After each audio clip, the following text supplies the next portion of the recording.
Hi guys, Papa Bench here. Welcome back to my channel po.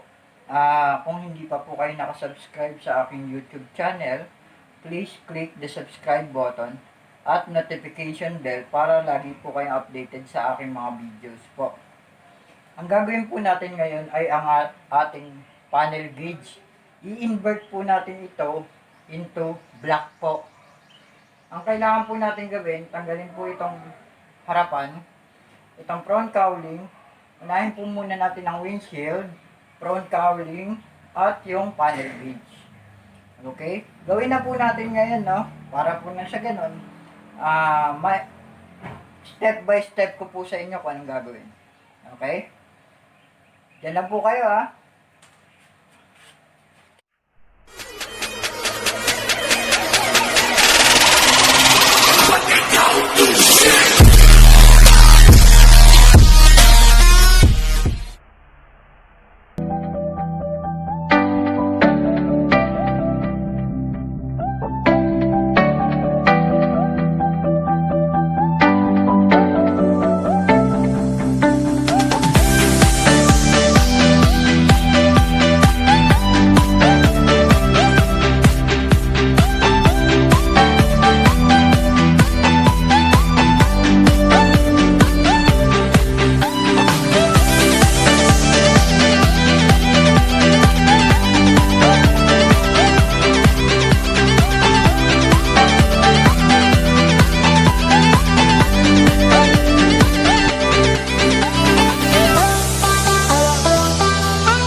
few moments later.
More moments later. Ay, guys, ito gagawin yun.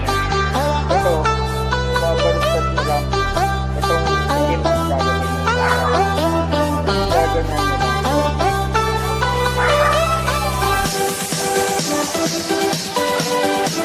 Yan, yan. Kailangan yung itim ang nasa harap. Tapos, ang gagawin natin, babaliktad natin. Okay?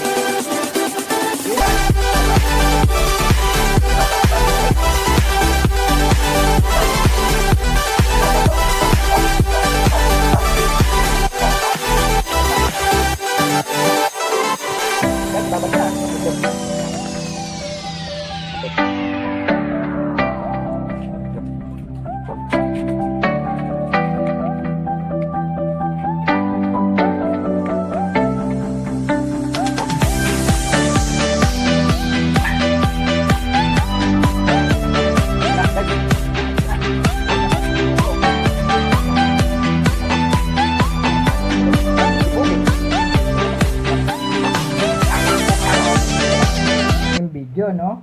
And then gawin po natin, ibalik lang po natin kung ano po yung mga tinanggal natin tornilyo, yun lang po ang ibabalik natin. Ayan po. Diba ang ganda ng kinalabasan, guys. Okay na, guys. By the way, binabati ko nga pala, shoutout nga pala sa NMAX Pilipinas Quezon City Chapter. Shoutout nga pala kay Papa Bon Angelo Rio Florido. Shoutout kay Papa Rafi Basar. Shoutout kay Papa Jerome, which is Papa Dobs po ng NMAX Pilipinas Quezon City Chapter. Kay Papa Alban, shoutout din, pati na rin kay Papa Eric and the rest of the family. Okay? Keep safe po sa inyo, and lalong-lalo na yung mga bumabiyahe pa sa kalsada, ride safe po, and God bless po. Paki-click na lang din po yung subscribe button para na sa ganon, lagi kayong updated sa lahat ng aking video i-upload. And paki-like na rin po yung video kung nagustuhan nyo po.